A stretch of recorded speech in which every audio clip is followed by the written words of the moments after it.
Hello and welcome to today's lecture for GE 103 Introduction to Computing and Data Structures. The plan for today is that we are going to go through some linked list problems. Okay, so we have already discussed what a linked list is. So, as such, at its heart, a linked list can be thought of as a structure, right? So it's a complex data type, right, consisting of a set of nodes, right? So the way we define a single node is as a structure variable. So why is it a structure variable? Because each node has multiple member variables, right? So in the examples that we have been looking at, one of the member variables is an integer value, and the other member variable is a node, a pointer to the next node in the list. Okay, so we have these bunch of nodes, and they are connected to each other using pointers. So today we'll look at or we'll solve some linked list problems together. Okay. Okay, so now I am on slide number 2. So we look at our first problem. So what is this problem? So what it asks is, what does the following function do for a given linked list with first node as head? Okay. Assume that the linked list is populated as 1, arrow 2, arrow 3, arrow 4. So what this means is, the assumption is we already have a linked list ready with us. It has 4 nodes, and when we go from left to right, the integer values of all 4 nodes are 1 followed by 2 followed by 3 followed by 4, and the other information that is given is the head points to the first node in the list, which means that the head contains the memory location, the starting memory location of the first node in the list. Okay, so this is the node definition that we have: struct node int data, struct node star next, right? So this is the same definition that we have been using in our program so far, so nothing changes. So this is the function void f being called with struct node star head. Okay, if head is equal to null, return, right? Otherwise, f head arrow next, and then printf head arrow data. So at once you can diagnose, you can figure out that this is a recursive function. So we call this function initially with the head node of the linked list, right? And then we call it with the next node, and then we call it with the next node, and then we call it with the next node, and so on and so forth. Eventually we'll have to stop. So the stopping condition is if head is equal to null. So initially head will point to the first node in the list, right? Then in our case, and it will point to the second node with integer 2, then node with integer 3, then node with integer 4. And then now when we call it with the head arrow next, it will point to null, right? Because 4, the next component of node 4 will have null in it. So that will be the stopping condition. So this function will stop when there are no more nodes in the list. So now the question is, what does this function do? What is the output going to be? Okay. So let's think about it, and in the next slide we have a picture which solves this problem. Okay, so now we will be going to the next slide. Alright, so now I am on slide number 3. So while going through this slide, please also have the code of the function with you, right? So have the code of the function with you. So that will assist.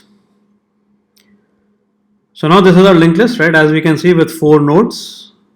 Node 1 pointing to node 2, node 2 pointing to node 3, node 3 pointing to node 4, and node 4 pointing to null.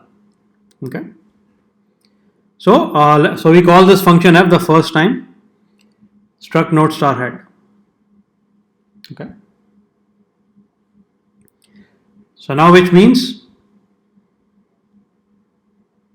the effect is now, that head points to node 1. Right. So we call this function with, and the effect is that first time we call it, head points to node 1, which means that node 1 will have a chunk of memory allocated to it. That memory will have an initial starting address. Let's say it's 100.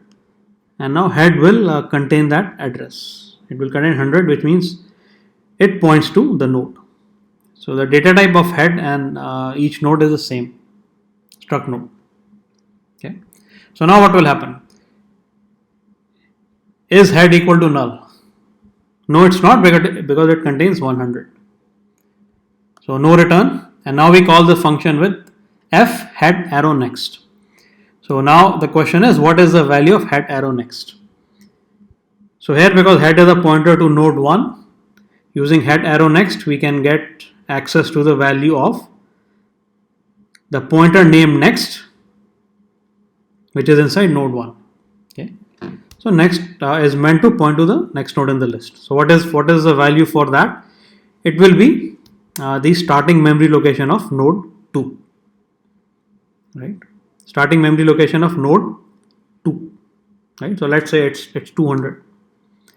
So now we call this function with 200, which means we call this function with a pointer to node 2. Okay. So in this example, we've shown f2, f3, f4. So as it shows in the box here, fx means calling function f with starting address of node, which has data equal to x. So for node with data equal to 2, let's say starting address is 200, then we call this function f with that 200, right? So, and now note that head becomes equal to that. So every time we call the function, the value of head is going to be reassigned to the next node. So now head will point to, what is head going to point to? It will point to node 2 in the list. Okay, it will contain 200. So is it null? No, it is not. So you can see what's happening when we are making the recursive call. The previous call is suspended, and all previous calls are suspended right at the point of f, the function call. So for each call that is suspended, the only piece of code that needs to execute to finish the function execution is the printf at the end. So now f2, head becomes 2, head is null, no. So now this leads to the call of f3. So again, head arrow next. So which means for node 2, what is the value of next? Well, it is the starting memory location for node 3. So let's say it's 300. So now we call f with 300. We're calling f with a pointer to node 3, and which gets again equated to head. So now head points to node 3. Head is null, no. It leads to f head arrow next. Right. So the next component of node 3, which is starting memory location of node 4. So let's say it's 400. Right. So we call f with 400, which means we're calling f with the starting memory location of node with data equal to 4. So again, that gets equated to head. So now the effect is head points to node with data 4, or we'll say for simplicity the 4th node. Okay. So now again is head null? No. So now this leads to calling f with head arrow next. So node with data 4. So that is what head is pointing to. So now head arrow next, what is that? The next component of node with data 4, which is null. So now we're calling f with null. So now the effect is head is also null. Okay. So now when we call it, if head null, this function returns. Now note that this function returns now the previous iterations, they have to finish execution. F1 was stuck at printf, F2 stuck at beginning of printf, F3 stuck at beginning of printf, F4 stuck at beginning of printf. So they will execute in a stack in a last in first out manner. So first F4 will execute, and only thing we need to do is for F4 print head arrow data. So print the data component of node 4, so which will print 4. So that will be the first output. So now F4 finishes. Now F3 will execute again, print head arrow data, right? So when F3 was called, note that head was pointing to the third node. So the effect is head arrow data will print 3, right? Now F3 is gone, F2 remains. Now when F2 was called, what was head pointing to? Node bit data 2. So printf head arrow data, print 2, then print 1, and then finish. So the way the output that we will get is 4 followed by 3 followed by 2 followed by 1. Okay. So this is an example in which we have used a recursive function, and our main intention is only to print the data component of each node. So we're traversing through the linked list. Every time we go to the next node, we make the head point to it, right? So the effect is we are walking through the linked list, and what each function is doing is only printing the data component of the head, which means printing the data component of each and every node in this list. And now the way that the recursive functions execute, it will be printed in last in first out manner. So 4, 3, 2, 1 in reverse order. Okay, so I hope it's clear. Yes, so now I am on slide 4, and now we will be talking about problem number 2. Okay, so what is this problem? What is this linked list problem? Write a count function that counts the number of times a given integer occurs in a list. So if you recall, for each node in the linked list, there is a data component which is an integer. Okay. So here what we need to do is we need to walk across the list, right? We need to examine each and every data integer component, right, of each and every node, and we have to keep count of the number of times a given integer occurs in the list. So that integer will be given to us. So for example, if you have the list 1, 2, 3, 4, right? Now calling count with 1 as the function argument will return 1, because 1 occurs only one time. Another list 3, 2, 4, 2. So again, elements can be in any order, note that. So if the other list is 3, 2, 4, 2, and now we call count with 2 as the integer value, so it will return 2 because 2 occurs 2 times in this list. So the integer elements can be in any order, okay, can definitely have duplicates, and node definition is same as problem 1, which is slide 2. So struct node in data, struct node star next. What is the function prototype going to be? Int count, struct node star head, int I. So of course the return type is an integer, because you have to return the count, number of times the specified data value occurs in the list. So return type is int. Struct node star head is the first argument, because here the assumption is we are given the head of the head node of the linked list. So head is a pointer to that. Okay. So which means from main you will be calling this function with a pointer to the head node. So the effect is struct node star head is equal to that starting memory location of first node, and now using head and count you can you're now pointing towards the first node and you can walk through the list. I of course is the given int. Okay, so note that this function will involve walking through the list. Okay. So how will we solve this? So let us look at the next slide. and there we have a picture, so that should give us some clarity on how we can proceed to solve this. Okay, so now I am on slide 5. So here we are given the linked list populated, and our goal here is to find the number of times the specified integer is occurring in the list. So that integer is already given to us. So as such, what we need to do is we need to walk through the list from beginning to end, right? So let's say if head, as you can see, head is a pointer to the list, right? So let's declare another pointer, current, and because we don't want to change the head, we want it to point to the first node at all times, and there are no deletions here, just a traversal, just a walkthrough. So we have another pointer for walking through the list. So we call it current, and its data type will also be struct node star. Yeah, so it means that it's supposed to point to a node. Okay. So here we call it current, and we can equate this to head. So now current also contains this, just like head, current also contains the starting memory location of the first node in the list. Okay.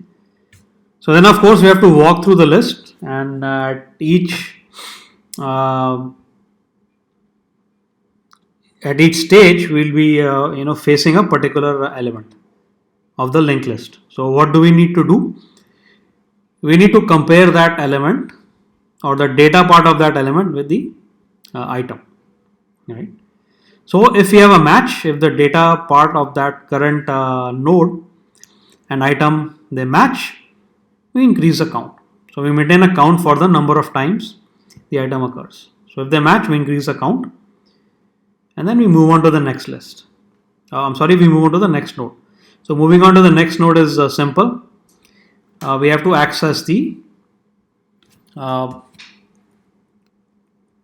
next value of the current node.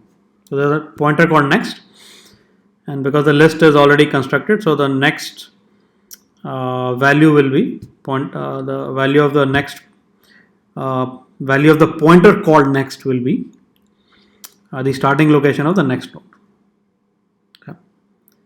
So then we can get to the next node, and then again we can compare, and then again we can go to the next node, again we can compare. So when will our comparison end? When we have exhausted all the nodes in the list. So again, how do we know that we have exhausted all the nodes? When our current will have a value of null. So when we are on the last node with data 2, after that we set current to the value of next pointer for this last node with data 2. So value for that next pointer is null. So now value of current will be null, and that will be our signal that we have to stop. So then whatever the value of the counter is, right, we just return that. Okay. So main idea is to walk through the list, right, and at each stage compare the item with the data component of the current node, and then if there's a match, increase the counter. Okay. So we can use a while or for here because we haven't done so far. We'll use a for loop. So think about, so we need a for loop because we have to iterate through the list, we have to walk through the list, and we have to do a particular operation repeatedly. So that is the comparison one. So what do we initialize as for? You have to think about what will the initial expression be, what will be our testing condition, right, and then what are we incrementing. So think about that for a bit.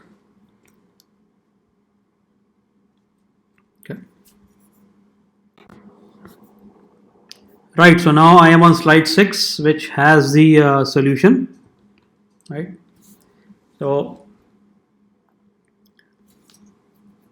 this is a function, right, and count, struct node star head and item. So this we had already defined.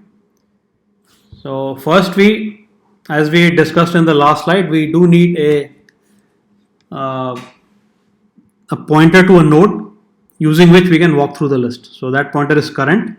So struct node star current. So inside the main, how will we call this function? We'll call it with count, and then the first argument will be, let's say, a pointer to the head node of the list. Second argument will be an int item. So let's say 2.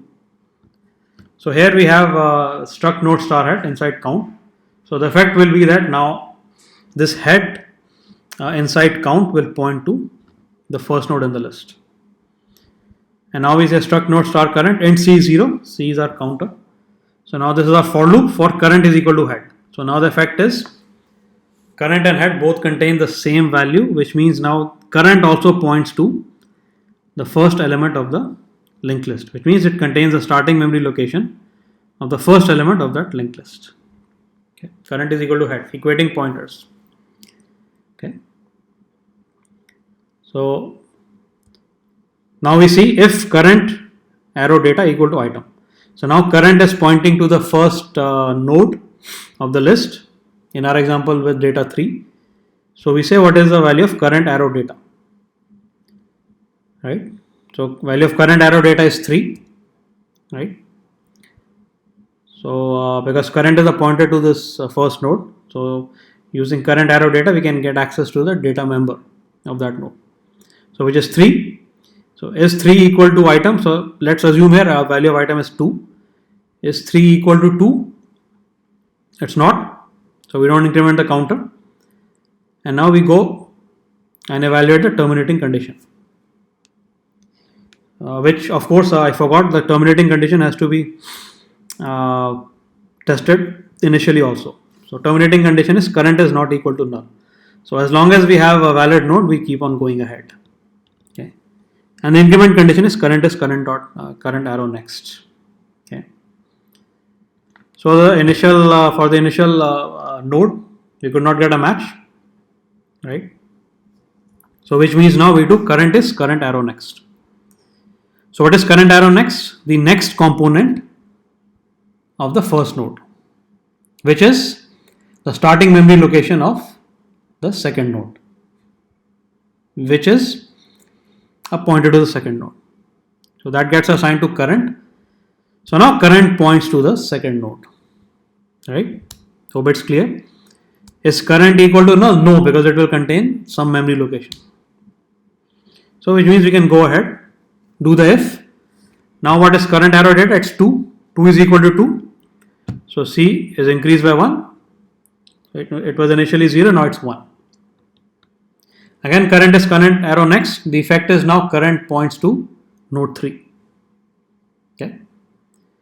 Because current arrow next gives us the value of the next component of the second node, which is the starting memory location of the third node. So now current points to that, current points to the third node, right? Is it null? No, because it contains a valid memory location. Do a test, current arrow data item, 4 equal to 2, not satisfied. Again, current is current dot next. So now current will point to the fourth node. Okay. And this time again we have a match. So C will be incremented by 1. It becomes 2. And now again, current is current arrow next. So note that now current is pointing to the fourth node.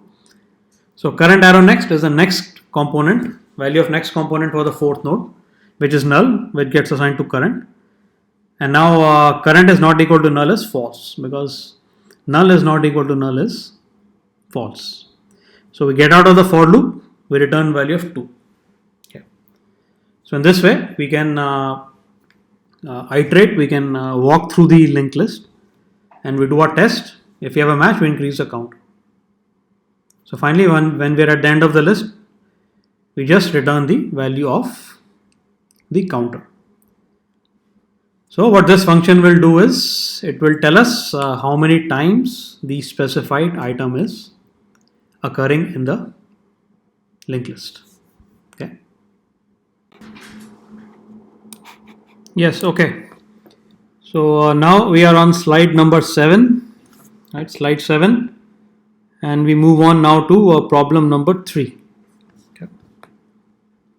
So what is this problem? Let's look at it. So note that in all these problems we are sharing the same definition of a linked list, which is that it's a collection of nodes linked using pointers. So the first node is linked to the second node, second is linked to the third, so on and so forth, and then the last node is pointing to null. So each node has two member variables. One is an integer, which is a data item, and the other is a pointer to the next node. Okay. So let's see now what problem 3 asks us to do. So write a getNth function that takes a linked list and an integer index as input, okay, and returns the data value stored in the node at that index position. So let's say, to take an analogy, suppose you have an array, right? So that array is named A, and then the indexes are 0, 1, 2, 3, right? So to get to the first element, you refer to it as A and then 0 in square brackets, right? And then A1 gives you second element, and so on and so forth.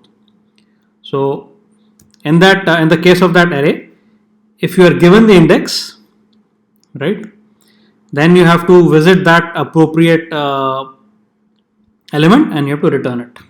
Okay. So for example, if you have an array 1, 2, 3, 4, those are the four values in it, and if you are asked to return the value with index 3, so what will you return? You will return 4, which is the last element of the array, because the indexes start from 0. So a similar kind of thing you have to do here in the case of linked list. Okay. So the basic idea is the same. Start with the head node, and then keep traversing the linked list till you hit the appropriate index position. The only issue is, unlike an array, in a linked list there is no variable with an index, because nodes are randomly collected. A node, first node could be at address 100, second could be at address 110, 140, 150, 200, we don't know, right? So in a linked list, those index values are not available for us, which means that we'll have to artificially create them. So which means that once I have a linked list, then I associate the first node, the head node, with an index 0. I associate second node with index 1, and so on and so forth. So we have to do that in our program. So now moving back to the problem. So getNth uses the C numbering convention such that first node is index 0, second is index 1, and so on. So let's say if you have a list with 3 members, 42, 13, and 660. If you call getNth with this particular linked list and index 1, what should be the value returned? It should be 13. Okay, so because at index 1 you have 13. Okay. So we assume that the element is in the list, right? So which means that your scan, your search will be successful sooner or later. Best case is you have index 0. Worst case is you have index n minus 1. So we say best case and worst case because in the best case your number of comparisons are minimum, and in the worst case they are the maximum. Okay, so assume that the element is in the list and that there are no duplicates. Okay, so function prototype will be int getNth, right? Because you have to return the data value, and the type for that is int.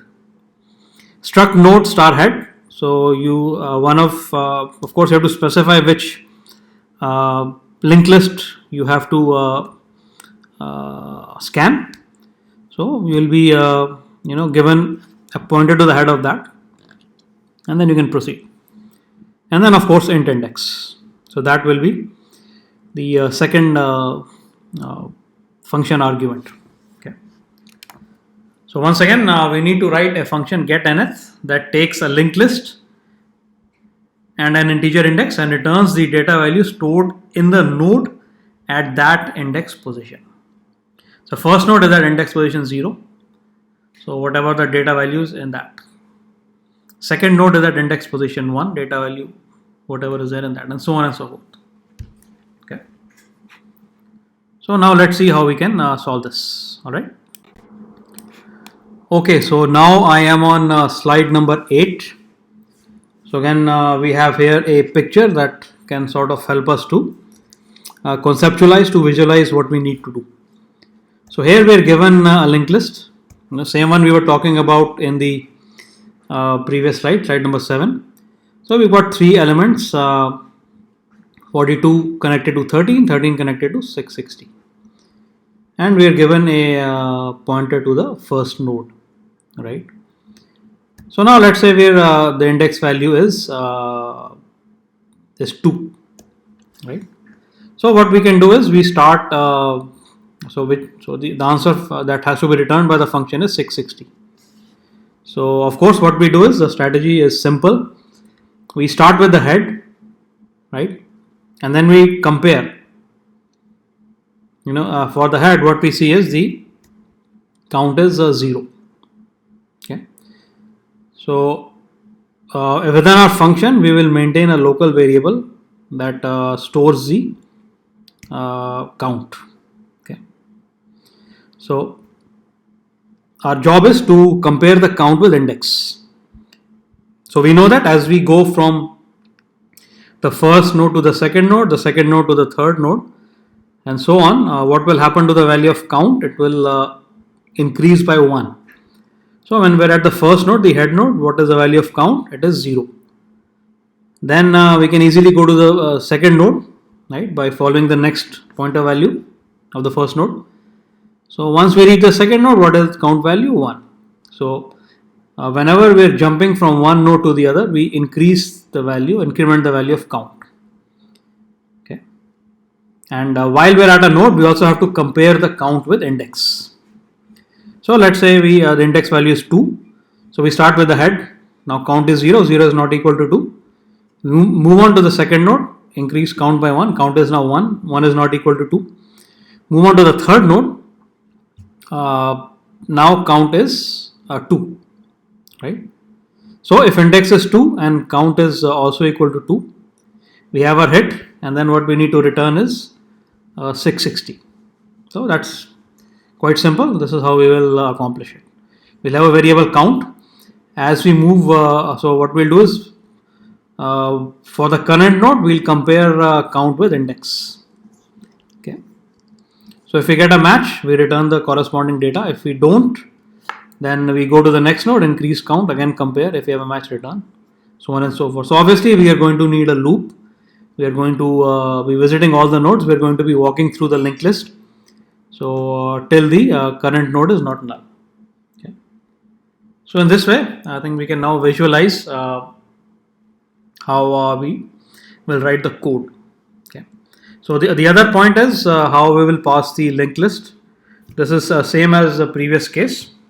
Inside the main, so we'll assume the linked list is there, and we have a pointer to the head node of that list. So we'll call getNth, and the first argument will be a pointer to that head node, right? So in getNth we have a star head of our own. So once that gets equated to that, the other pointer to the head. Now the head in getNth points to the first node in the linked list. So in this way we'll pass. So again, we're not passing the whole list. In main, we're only passing the pointer to the head node, which means we are passing the starting memory location where the head node is stored. Okay. So index of course is passed as an integer. Okay, so now I am on slide number 9, and here we will be discussing our solution, our implementation of the getNth function. So here we are using a while loop, and in the previous case we used a for loop. In both cases we are traversing through the list. So we have in getNth, right, because we have to return the data component of the node which has a head. Right, so note that one of the member variables for a node is int data. So for whichever node we get a hit, we have to return that. Okay. So now the assumption is that this star head in getNth points to the first node in the list, right? Index is we're also given. Okay. So now, of course, what we do is we say int count is 0. That's one thing we do. And what we'll do in addition is we'll have another, just like in the previous example, we'll have another pointer which will be used to walk through the list. Okay. So we say struct node star current is equal to head, which means now the contents of head and current both are equal, which means now they both point to the first node of the list. So we'll use current to walk through the list. Okay, so now current points to the first node. So while current is not equal to null, right? So at each stage, we'll examine the value of current. If it's a memory address, right, then the implication is current is pointing to a node in the list, and eventually current will be null. Okay, which means that a list has ended. So which means no more comparisons. So while current is not equal to null, so as we discussed in the previous slide, what we need to do is compare count with index. Index is supplied in the function. So if count is equal to index, return current arrow data. So current is a pointer to the current node. So if we have a hit, then we have to return the data component. So current arrow data. If count is not equal to index, count plus plus, and current is current arrow next. So which will now make the pointer named current point to the next node in the list. So looking at the previous linked list, let's say if index is equal to 2, and this is the same list we have 42, 13 and 660, index is 2. So what happens is current is equal to head, current points to the first node, count is 0. Current is not equal to null, current will have the starting memory location of first node. So let's say it's 100 for the sake of argument. So not equal to null, so we compare count and index. Count is 0, index is 2, they are not equal. Increase count is now 1. Current is current arrow next. So the right hand side of the expression is evaluated first. What is the value of current? It's the starting memory location of the first node. And then arrow next will give us the value of the next component, which is a pointer to the second node. So which means now we have the starting memory location of the second node. That is the value of current arrow next. That is what gets equated to current. So let's say the starting memory location of the second node is 200. So now current is equal to 200, which means now current points to the second node. Okay. Again we go into the while, it's not null, right? So count is index, 1 is equal to 2. Expression is false. So the if condition evaluates to false. So count plus plus, right? Count becomes 2 now, and current is current next, which means now what is current arrow next? It is a value of the next component of the node that current is pointing to. So which is the second node. So the next component of that is, next component of second node is starting memory location of third node. So let's say its starting memory location is 300. So now current contains 300. In other words, current now points to the third node. So now current is not equal to null, again true. 300 is not equal to null is true. And now we have a hit. Now count is 2, index is 2. So we return current arrow data. So which means we will return 660, which is an int. So like this we will get our required output. In this note that we have not considered the case in which the index we are looking for is not there. So what happens if we supply an index of 5 or 6? So I will leave that as an exercise to you. You can easily modify this to make that addition. So because when we have reached the end of the linked list, and by then if you have not returned the element, then of course it's not there. So you can return an appropriate value or print an error message. Okay, so the case in which the element, the index is not in the list, or the element that you want at the index that you request for is not in the list, you can handle that case on your own as an exercise. Yeah. So I hope now this code for this function is clear. Okay. Okay. So now we are on slide number 10 and on our fourth and final problem for linked lists. So previous couple of problems were for traversing or searching for elements. This one is for deleting, right? So if you recall the program on linked lists, what it did was call the DQ repeatedly, one node at a time. So here what we have to do is, given a linked list, we have to delete all the nodes. Okay. So once again, how we delete is we can use a free function. So whenever we want to reserve memory for a node, we use the malloc function, right, which will reserve a contiguous block of memory capable of storing that particular node in the linked list. And what malloc returns is a pointer to that block of memory. Starting address of that block of memory is what malloc returns. Corresponding one, when you want to delete memory, is you call the free function. So there again, what you have to supply in the argument is the pointer to the block of memory that you want to delete. So if I have a node, particular node, right, and let's say its starting memory location is 100, right, and it's storing some member variables and int and pointer to the next node. So whatever the size is, the machine calculates based on the architecture, and that many bytes is reserved, and the starting address is 100. So when I say free 100, it means that delete the block of memory with 100 as a starting address. So it will delete it. So again, we don't have to worry about how the free function works. We only need to worry about how we are going to invoke it, how we are going to call that function. So we call the free function with a pointer to the memory block that we want to delete. So in this case, a pointer to the node that we want to delete. Okay. So what is the problem? Let's look at it. Write a function delete list that takes a linked list, deallocates all of its memory, okay, for all nodes, and sets its head pointer to null. So if you see the previous examples, how do we know that our list is empty? Our head pointer will be containing a null value. If we have even one element, the head will not by default to begin with have a null value. It will have starting memory location of that single node.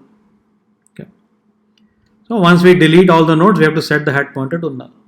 Okay.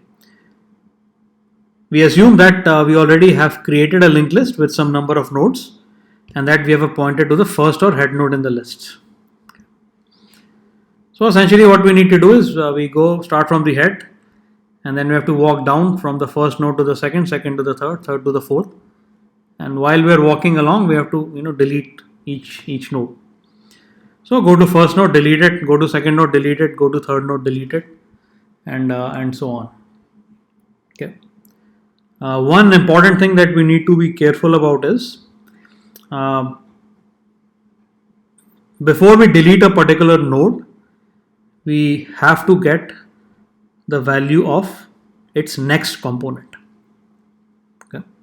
Because without the value of that next component, we will not know where in memory the next node is located, because that's what we have to do. After we delete the first node, we have to go to the second node. So if we delete the first node, without getting access to its next component, then we are stuck. We don't know where to go. So first we have to extract the next value of a particular node, which is the starting memory location of the next node. And once we have extracted that value of next, then we can free the node. Okay, so we have to be careful about this. Okay. So the pointer to the first node of the list, we'll call it my list. So the definition is struct node star my list. Okay, and we assume that it points to the first or head node of the list. Okay. Prototype of delete function, void delete list. Okay, does not return anything. Okay. And of course, here we have incorrectly shown that it accepts no arguments, but actually it does accept an argument. So which we'll see in the next slide. Okay. And but it returns nothing. This function will be called as follows. Most likely we'll be calling it in main. So delete list and ampersand of my list. So my list is a pointer. So the address where that pointer is stored. So this is how we'll call it. So in the next slide, now let us look at the picture, which will further help us to solve this problem. Okay, so now I am on slide number 11. So we see this picture of question number 4. So note that our job is to delete the linked list. So here we assume that we are given a list of 2 members. So node 1, first node, linked to second node, which is linked to null. So we also are assuming the starting memory locations. So starting memory location of first node is 100 and starting memory location of second node is 200. So what is the size of the memory block for each node? That the machine calculates. It will determine how much bytes needed for an integer, probably 4. Then it will determine number of bytes to store an address. If it's 64 bit, then if we divide it by 8 bytes, so probably 12 bytes for the whole node. Yeah. It can change from machine to machine, architecture to architecture. So we are giving the starting memory location of both nodes. Okay.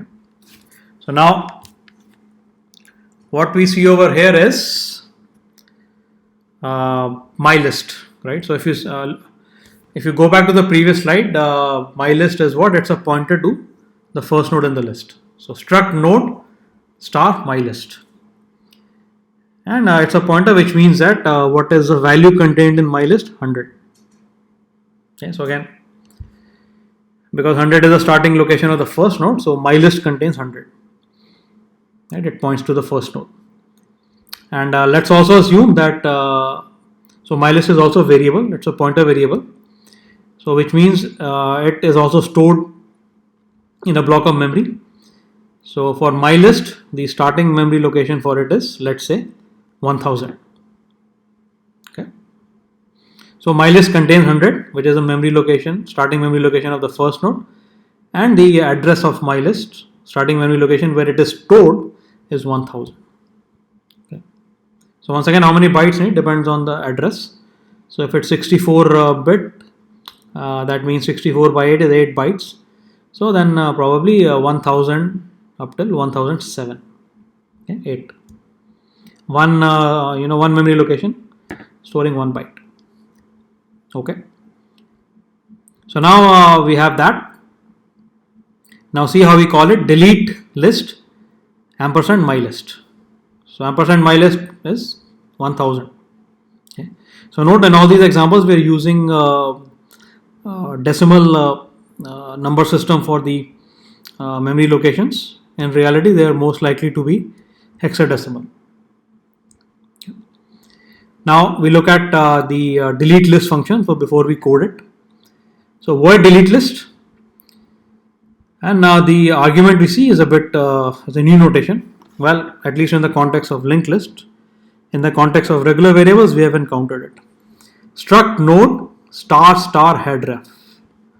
So what is this? If you recall from chapter number 5,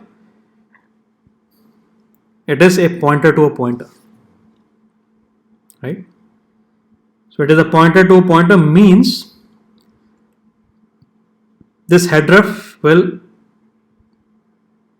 contain the memory address of another pointer. Okay, so that's when we say it's a pointer to a pointer, what we mean is headref will contain the starting memory location of another pointer, which in this case will be my list.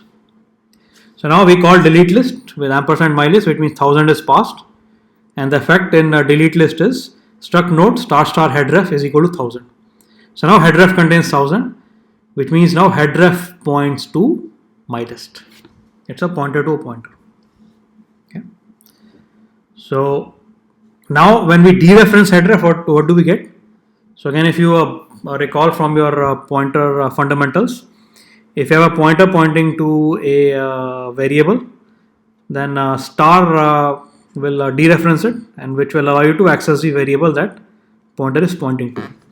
So therefore, star headref will allow us to access the value of the variable that headref is pointing to. The variable in question is mylist. So dereferencing headref or star headref will give us the value of mylist, which is 100, which is a pointer to the head node. Right. So star headref is a pointer to the head node. So I hope this is clear. Right. So now we move on, and now we are seeing how we can sort of code the function. So as usual, we will have a current a pointer called current, which will tell us, or which will point to the current node. Okay. So you can see the value of current, it is going from 100, which means it's pointing to the first node. Then it's going to 200, it's pointing to the second node, and it's going to null, which means now there are no more nodes. And the other issue which we talked about was one thing which we have to be careful about is, before we delete a particular node, we have to extract its next value. So over here, before deleting the first node, we have to get the next value, which would contain what? The next component of the first node would contain 200, which is the starting memory location of the second node. Okay. And then the next for node number 2 would contain null. Okay. So we have to be careful before we call free to delete. We have to get access to the next value of the node that we are about to delete. Okay. So if this is clear, now we can go on and discuss the solution. Okay. So now we are on slide number 12, and now we will discuss the solution for this. So once again, note what we need to do is we need to delete all the nodes in the linked list. So as you can see, what we have is we're calling this function with struct node star headref. So if you can recall from the previous slide, the effect is now that headref contains 1000, which is the starting memory location for the pointer mylist. In other words, headref now points to mylist, and when we dereference headref, we get the value of mylist. The value of mylist, because mylist is a pointer, the value of mylist is 100, which is the starting memory location of the first node. So star headref and pointer to the first node are equivalent. So now what we have is struct node star current is equal to star headref. So now what we have is current also points to the first node. So in that picture you see, that's what we have. Current points to the first node, which means now it contains 100. Okay, so struct node star current equal to star headref. So dereference headref to get head. So now we declare another pointer next. Okay, so note that we have to extract the next value of a node before we can delete it. So note that this next is different from the next in the definition of node. So now what we have is while current is not equal to null, so of course that's a terminating condition in which we have which we had for all the previous examples as well. So next is current arrow next. So take the value of the current, so which will be the pointer to the node that current is pointing to, right? So in our example, value of current will be 100. Okay. So current arrow next will give us the value of the next component of the first node, right? So which is a memory location, and specifically current arrow next is equal to 200, because the next component of the first node contains the starting memory location of the second node. Okay, and that we assign to next. So the effect is now next points to the second node. So current arrow next, when current is pointing to the first node, current arrow next gives us 200, and the effect is now next is equal to 200. Okay, and now next is pointing to the second node. So now that we have that, now we've extracted the next value from the current from the first node. Now we can delete the first node. So free current. So delete the node pointed to by current. And of course now current is next, which means the new value of current is 200. So which means now both current and next they both contain 200, they're both pointing to the second node. So current not equal to null, which is true because current contains 200. So 200 is not equal to null. And now what we do is the next is current arrow next. So what is current arrow next? The value of the next component for the current node. So current node is the second node, that's what current is pointing to. And the next component, if you see, it's the last node, so it's null. So current arrow next is null, which means next is also equal to null. Okay. So now the value of next is stored for the second node. Now free current, which means now because current contains 200, it's pointing to the second node. So the effect of this is that deletes the second node. Okay. Now current is next, which means now current is also null. Okay. So now the while again. So while current is not equal to null, right? So current is null. So null is not equal to null is false. Okay, which means all nodes deleted, and therefore we get out, job is done. One final thing we do is start a star headref is equal to null. So what does star headref give us? It gives us the value of my list, which contained 100. So we put a null there. So the effect is now my list pointer, which was supposed to point to the head node, now points to null. So dereference headref to affect a real head in the caller. So in this way we can delete all the nodes. So what we're doing is we are traversing the nodes one node at a time, and before deleting a node we just save its next value, and because the next value is a pointer, so we have to save it in another pointer, and then we delete it, and then we move on to the next node. So I hope now that this solution will also be clear. Okay.